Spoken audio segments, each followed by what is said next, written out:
नमस्कार दोस्तों, आज आपका फिर से स्वागत है हमारे इस YouTube channel the way to IAS में। फ्रेंड्स, आज जिस टॉपिक पे वो बात कर रहे हैं वो है कि भारत का नाम भारत क्यों पड़ा। फ्रेंड्स, इसके लिए हम 4 सोर्स को आधार बनाएंगे। पहला है ऋग्वेद के अनुसार, दूसरा है महाभारत के अनुसार और तीसरा है विष्णु पुराण के अनुसार, और जो चौथा और लास्ट है वो है जैन धर्म के अनुसार क्या कहा गया है। फ्रेंड्स, सबसे पहले जो हम बात करेंगे वो ऋग्वेद के अनुसार। फ्रेंड्स, ऋग्वेद आप जानते हैं जो 4 वेद है उसमें सबसे जो पुराना वेद है वो है ऋग्वेद। ऋग्वेद में 10 राजना युद्ध का वर्णन है, उसमें भारत एक ट्राइब है उसके बारे में कहा गया है। फ्रेंड्स, जो ऋग्वेद है इसका जो 7th बुक है उसमें जो 18th हाइम्स है उसमें 10 राज युद्ध 10 किंग बैटल ऑफ 10 किंग के बारे में वर्णन है। इसमें कहा गया है कि यह जो बैटल है, यह जो युद्ध है, यह फॉट है, मतलब यह युद्ध की हुआ है 10 पावरफुल ट्राइब्स एक तरफ और दूसरी तरफ एक राजा है जिसका नाम सुदास है।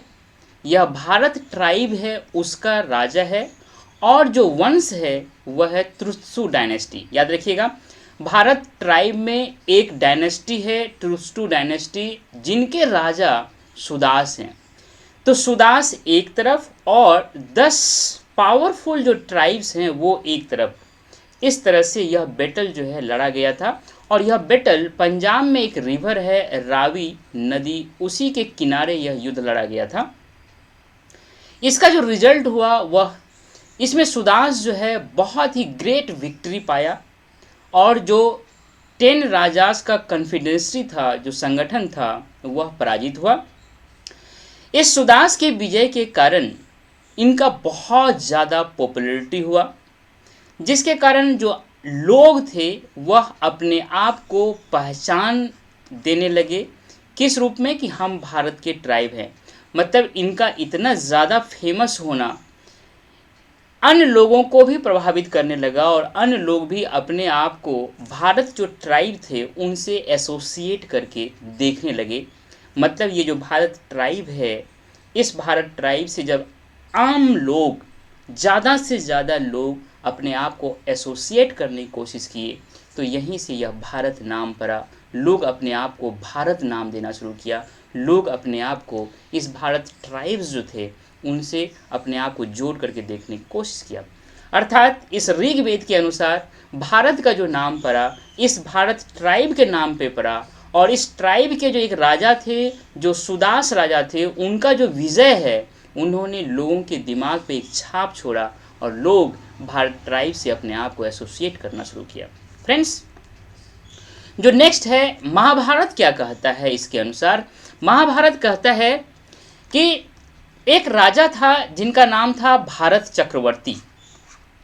यह जो भारत है यह फाउंडर है किसका? भारत डायनेस्टी का। और जो आप जानते हैं पांडवास और कौरवास के बारे में, यह भारत इनके एंसेस्टर थे, इनके पूर्वज थे।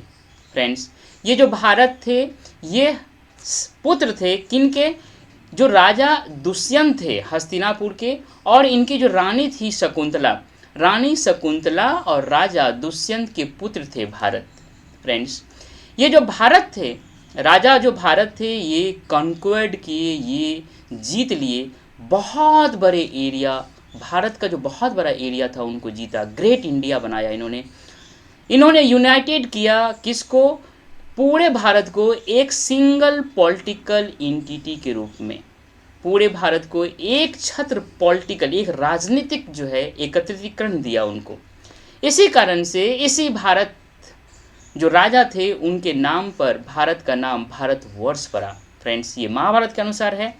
और जो दूसरा है वह है विष्णु पुराण के अनुसार। विष्णु पुराण क्या कहता है इसको देखते हैं। विष्णु पुराण में एक श्लोक है, इसको पढ़ता हूँ सबसे पहले। देखिए कितना सुंदर श्लोक है। उत्तरम यत् समुद्रस हिमाद्रश्चैव दक्षिणम वर्ष तद भारतम नाम भारती यत्र संतितः। अर्थात क्या कहता है? एक ऐसा कंट्री जो कि अवस्थित है, जो समुद्र है उसके उत्तर में और जो स्नोवी माउंटेन्स है उसके दक्षिण में, और इस एरिया को भारत कहा गया। इस एरिया में जो भी लोग रहे वह भारत के संतान कहलाए। फ्रेंड्स, सबसे बड़ा आश्चर्यजनक चीज़ यह है कि इस विष्णु पुराण में जिस एरिया का वर्णन है उस एरिया में कौन कौन से देश इंक्लूडेड है, ये जान करके आपको आश्चर्य होगा। विष्णु पुराण के अनुसार जो भारत एम्पायर की बात किया गया है उसमें जो देश आज के प्रेजेंट समय में इंक्लूडेड है वह है Pakistan, Afghanistan, China, Iran, Tajikistan, Uzbekistan, Kyrgyzstan, Russia, Turkmenistan, north west Tibet, Nepal और बांग्लादेश। फ्रेंड्स, यहाँ पे मैं आपसे एक बात कहना चाहता हूँ, जो कॉलोनियल हिस्टोरियन ने भारत का इतिहास लिखा उन्होंने यह साबित करने की कोशिश किया कि जो आर्य लोग हैं वो भारत के वंशज, भारत के वासी नहीं है, वो बाहर से आया। वो बिल्कुल गलत थे। वास्तव में यह जो पूरा एरिया जो मैंने इस कंट्री का नाम लिया, इन सारे कंट्री को आप मिला दीजिए, ये सारे कंट्री आर्य लोगों का निवास स्थान था। समय के साथ धीरे धीरे यह घटता चला गया। अर्थात आप यूँ कहें कि एक बहुत बड़ा तालाब है, बहुत बड़ा एरिया है, इसमें पानी सूखते सूखते यहाँ तक बच गया। इसका मतलब ये है कि इस सारे एरिया में पानी था, लेकिन समय के साथ यह एरिया इस तालाब के हाथ से निकलते गया। अब यह सिर्फ ये एरिया ही बचा है तालाब का जहाँ के पानी है। अर्थात ये पूरा एरिया आर्यन का निवास स्थान था। आर्यन वहाँ से सिमटते हुए यहाँ तक आ गए। अर्थात सिर्फ भारत में ही आर्यन अब बचा है। इसका मतलब ये नहीं कि आर्यन बाहर से आया है। आर्यन तो इन पूरे एरिया पे जो आर्य लोग थे वो पूरे भारत और इन सारे कंट्री का जो मैंने नाम लिया है यहाँ पे अवस्थित था, लेकिन समय के साथ यह संकुचित होकर के एक खास जगह पे ही अवस्थित रह गया।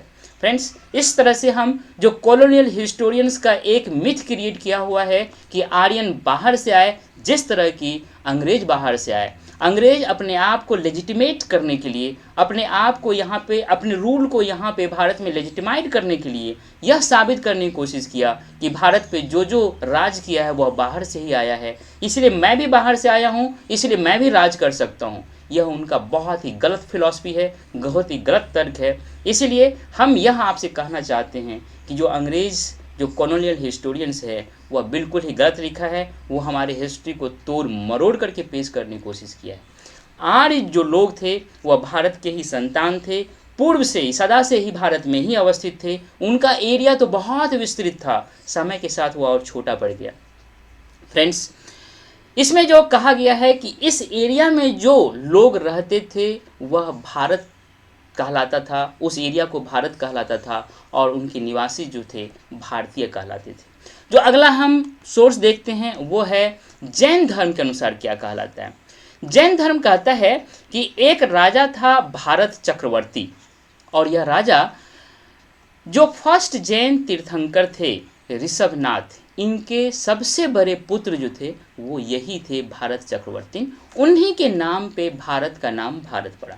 फ्रेंड्स, इस तरह से आपने देखा कि भारत का नाम भारत कैसे पड़ा। ये जो भारत का नाम भारत पड़ा है यह भारतीय संस्कृति जो तत्व है उससे मिलता जुलता है। मतलब भारत का नाम भारतीय संस्कृति से किस तरह से पैदा हुआ है, भारत का नाम किस तरह से भारतीय संस्कृति से जुड़ा हुआ है, आज के वीडियो में मैंने आपको बताया।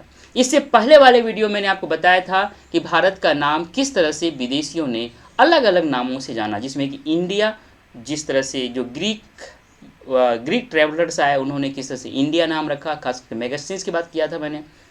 अगर आप दोनों को कंपेयर करके देखें तो आप पाएंगे कि भारत का नाम भारत हमारे संस्कृति के काफ़ी नज़दीक है। इसीलिए मैं ये कहना चाहता हूँ कि इंडिया से ज़्यादा सूटेबल नाम भारत है भारत के लिए। फ्रेंड्स, मैं इसको यहीं रोकना चाहता हूँ।